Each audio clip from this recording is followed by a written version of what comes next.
മുത്തശ്ശി, എനിക്കൊരു ഐഡിയ. വല്ല ഗുണമുള്ളതാണോ? ആ രാധികയ്ക്കിട്ടൊരു പണി കൊടുക്കാനുള്ളതാ.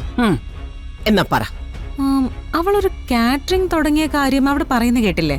എപ്പോ? മുത്തശ്ശി, അവള് പൊതിച്ചോറുണ്ടാക്കി കൊടുക്കുന്നതിനെ പറ്റി പറഞ്ഞോ? ആ, അത് പറഞ്ഞു. ആ വഴി നമുക്കൊന്ന് നോക്കിയാലോ? അല്ല, ആ വഴി നമ്മൾ എന്ത് നോക്കാനാ? അവള് പൊതിച്ചോറുണ്ടാക്കി വിറ്റാ അവക്ക് കാശ് കിട്ടും. അതിന് നമുക്കെന്താ? ഓക്കേ, അവള് തുടങ്ങിയിട്ടല്ലേ ഉള്ളൂ. പെട്ടെന്നൊരു വലിയ ഓർഡർ കിട്ടിയാ ഇപ്പോഴത്തെ അവസ്ഥയില് അവള് ചാടി വീഴില്ലേ? അവളുടെ ഭക്ഷണമായിട്ട് അവളെ ഇവിടെ കിട്ടണം, നമ്മുടെ രണ്ടാളുടെ മുന്നിൽ. അതെങ്ങനെയാടി? അവള് പൊതിച്ചോറ് വിൽക്കാൻ ഇവിടെ വരുവോ? വരുത്തണം. നമ്മുടെ പ്രൊഡക്ഷൻ കൺട്രോളറെ കൊണ്ട് ആ മാനേജറെ വിട്ടൊന്ന് സംസാരിക്കാൻ പറയാം. ഷൂട്ടിങ്ങിന്റെ കാര്യം പറയണ്ട, നമ്മുടെ രണ്ടുപേരുടെയും പേരും പറയണ്ട. 100 പേർക്കുള്ള ഭക്ഷണം ഉണ്ടാക്കി തരാൻ പറയണം. അവളത് ഏറ്റെടുത്താ നമ്മൾ രക്ഷപ്പെട്ടു. ഭക്ഷണവും കൊണ്ട് അവള് തന്നെയായിരിക്കും നേരിട്ട് ലൊക്കേഷനിൽ വരിക.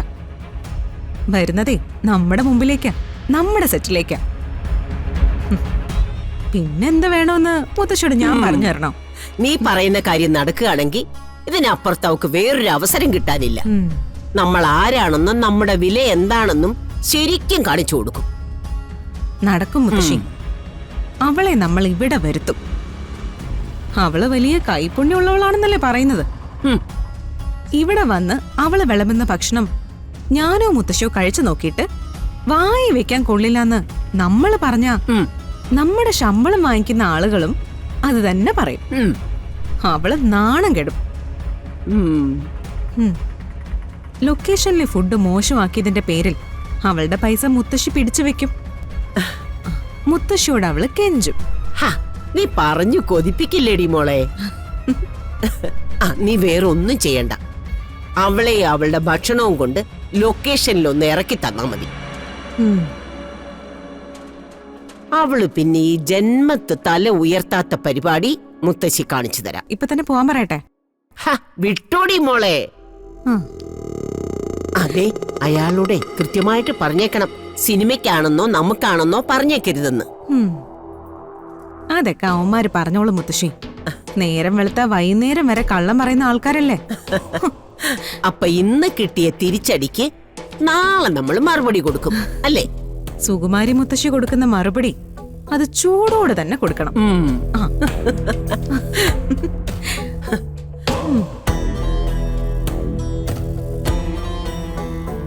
ഐശ്വര്യ, എന്തായി അന്വേഷണത്തിന്റെ റിസൾട്ട്?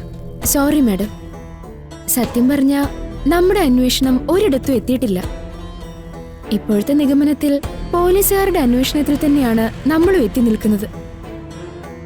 ശ്യാമ മേഡവും കൂടെയുള്ള സ്ത്രീയും ഏത് വഴിക്കാണ് സഞ്ചരിച്ചിരിക്കുക എന്ന് ഒരു റിപ്പോർട്ടും നമുക്കിതുവരെ കിട്ടിയിട്ടില്ല. ഒരു എവിഡൻസും തൽക്കാലം നമ്മുടെ കയ്യിലും ഇല്ല.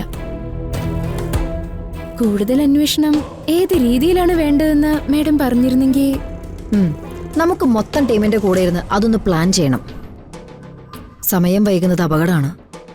കൊണ്ടുപോയിരിക്കുന്നവര് ഏത് രീതിയിലാ പെരുമാറണേന്ന് നമുക്ക് പറയാൻ പറ്റില്ല. മാഡം, സംസ്ഥാനത്തിന് തന്നെ ഇത്രയും പ്രധാനപ്പെട്ട ഒരു സെലിബ്രിറ്റി അപ്രത്യക്ഷമായതിൽ ഒരുപക്ഷെ നോർമലായ അന്വേഷണമാണ് പോലീസിന്റെ ഭാഗത്തു നിന്നും ഉണ്ടാവുന്നതെന്ന് സംശയമുണ്ട്.